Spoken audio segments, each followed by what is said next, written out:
सुप्रभात। आज हम समास के बारे में अध्ययन करेंगे। समास किसे कहते हैं, समास का क्या अर्थ है, समास कितने प्रकार के होते हैं, इन सब के ऊपर चर्चा करेंगे। समास का अर्थ है संक्षिप्तीकरण। संक्षिप्तीकरण यानी छोटा करना। संस्कृत में कहा गया है समसनम समासः, अर्थात दो या दो से अधिक शब्दों से मिलकर बने हुए एक नवीन एवं सार्थक अर्थ को समास कहते हैं। जैसे रसोई के लिए घर, इस पूरे पद को मिलाकर के एक छोटा पद बना दिया जाता है। जैसे रसोई घर, इसे रसोई घर भी कह सकते हैं और रसोई के लिए घर, यानी कि इसकी विभक्ति है या विभक्ति का लोप हो गया तो सामासिक शब्द बन गया रसोई घर।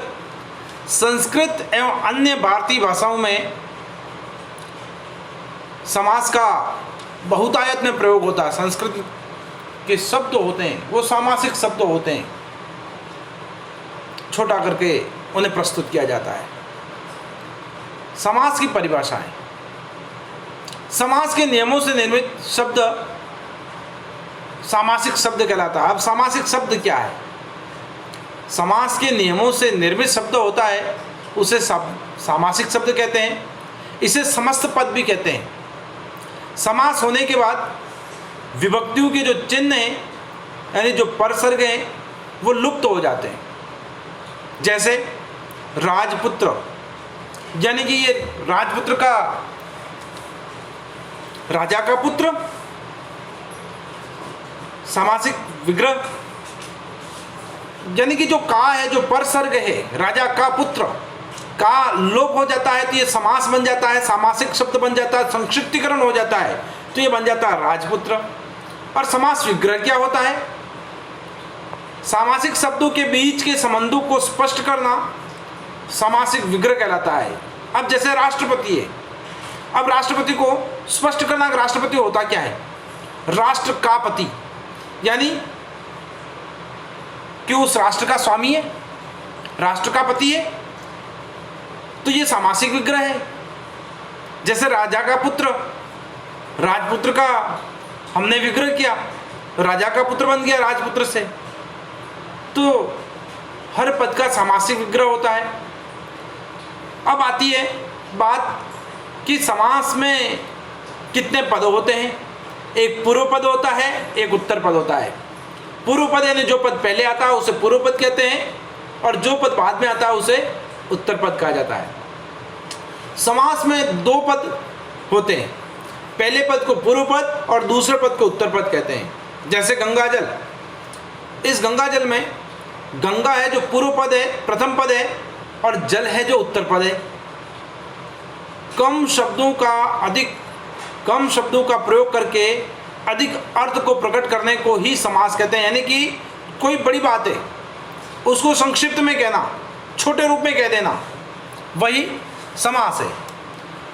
समास के कुछ उदाहरण हैं समास विग्रह के साथ। जैसे यथामति, मति के अनुसार, चित्रकार, चित्र को बनाने वाला, नील कमल, नील के समान कमल, दशक, 10 सालों का समूह, राजा रंग, राजा और रंग, चतुर्भुज, 4 हैं भुजाएं जिसकी। अब बात आती है समास कितने प्रकार के होते हैं, इसके भेद कितने होते हैं, कितने प्रकार के होते हैं। समास मुख्य रूप से 6 प्रकार के होते हैं। सबसे पहला है अव्ययीभाव, तत्पुरुष, कर्मधारय, द्विगु, द्वंद्व और बहुब्रीहि समास। हम पहले लेते हैं अव्ययीभाव समास। अव्ययीभाव नाम से ही लग रहा है, मूल शब्द है व्यय, उसमें उपसर्ग लगा है, अव्ययी यानी खर्च नहीं होता है। इस समास में पहला और पूर्व पद होता है जो अवयव होता है और उसका अर्थ प्रधान होता है पहले पद का। अवयोग के संयोग से समस्त पद भी अवयोग बन जाते हैं। इससे पूर्व पद पूरी तरह से प्रधान रहता है। अव्ययीभाव समास जिसके पहले पद के रूप में अनु, आ, प्रति, यथा, भर, हर इत्यादि शब्द आते रहते हैं, यानी अवयव शब्द आते रहते हैं जो खर्चने होते हैं। कुछ उदाहरण दे रखे हैं।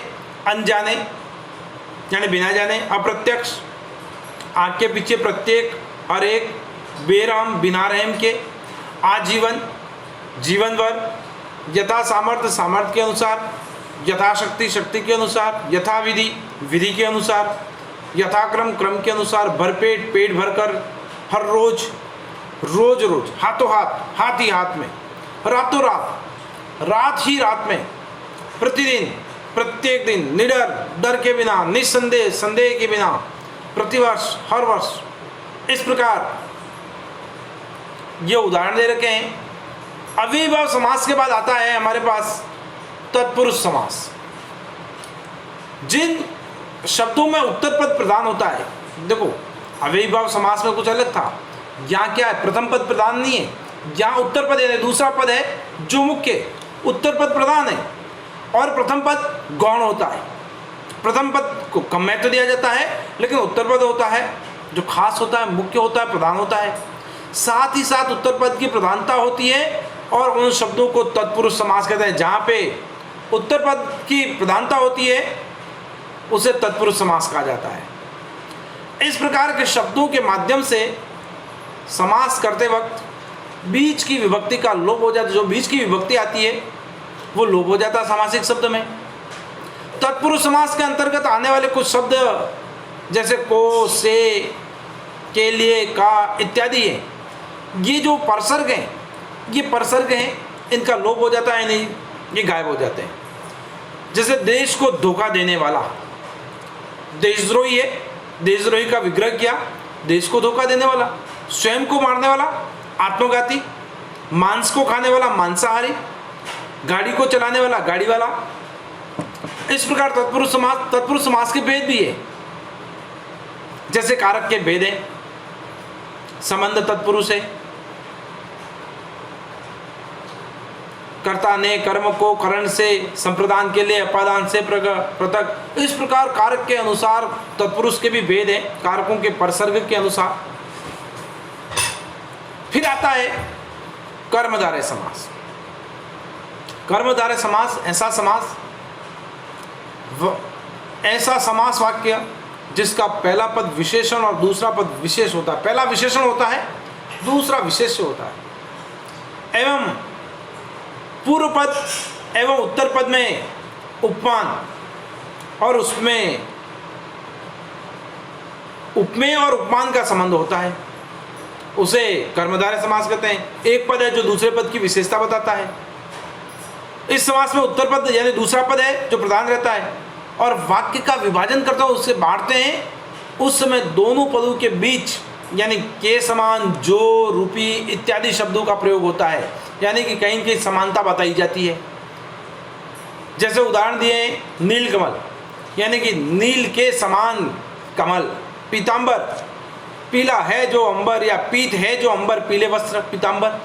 पीत है जो अंबर, अंबर यानी वस्त्र। नवयुवा, नव है जो युवा यानी कि जो नए युवा है। पर्णकुटी, पर्णों के समान, कुटी यानी पत्तों से बनी हुई कुटिया। भुजवन, भुज है जो बंद, जो भुजाओं में बंद है वो भुजवन। जैसे महात्मा, महान है जो आत्मा। काली मिर्च, काली है जो मिर्च। इस प्रकार एक पद है जो दूसरे पद की विशेषता बताता है, वहां पे कर्मधारय समास होता है। फिर आता है द्विगु समास। द्विगु समास वह समास जिसमें पहला पद संख्यावाची होता है, संख्यावाची विशेषण है, और अन्य सभी पद किसी समूह या किसी समाहार का बोध कराते हैं, उन्हें द्विगु समास कहते हैं। जैसे शताब्दी, पहला पद शताब्दी में 100 साल का समूह। तिरंगा, 3 रंगों का समूह। चतुर्भुवन, 4 भवनों का समाहार। त्रिधातु, 3 बातों का समूह।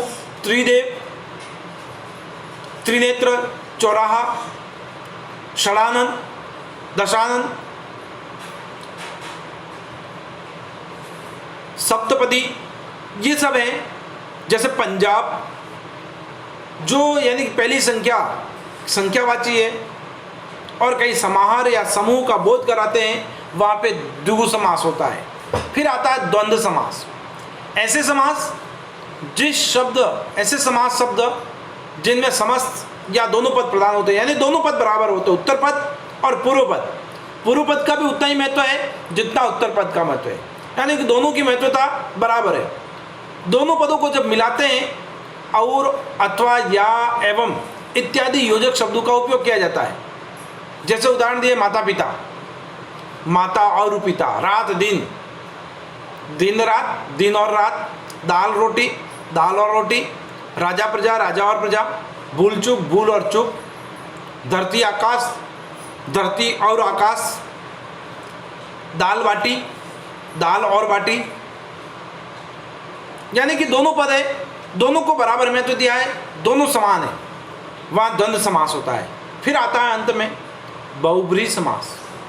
जिस समास में बहुब्रीहि समास में कोई पद प्रधान नहीं होता है, किसी भी पद की प्रधानता नहीं होती है, किसी अन्य पद की प्रधानता होती है, यानी कि यह अपने पदों से किसी भिन्न, किसी विशेष संज्ञा का विशेषण होता है और किसी तीसरे अर्थ को निकालता है, तीसरे अर्थ की कल्पना की जाती है, वहाँ बहुब्रीहि समास होता है।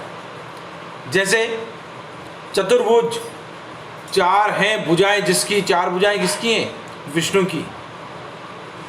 शूलपाणी, जिसके हाथ में शूल है, त्रिशूल है, शिव। जैसे पंचानन, पांच है मुंह जिसके, पंचानन किसे कहा जाता है? शिव का नाम है। चक्रपाणी, चक्र है जिसके हाथ में, विष्णु को कहा जाता है। पीतांबर, पीले हैं वस्त्र जिसके, विष्णु को कहा जाता है। कमलासना, जो कमल के आसन के ऊपर विराजित होती है। वीणापाणी, जिसके हाथ में वीणा है।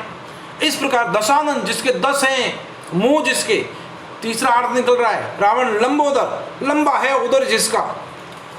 जहाँ तीसरे अर्थ की कल्पना की जाती है, यानी दोनों पद प्रधान नहीं है और तीसरे अर्थ की कल्पना की जाती है, वहाँ पे बहुब्रीहि समास होता है। इस प्रकार आज हमने समास पढ़े और समास यहीं पे हम पूर्ण करते हैं। आज के लिए इतना ही, धन्यवाद।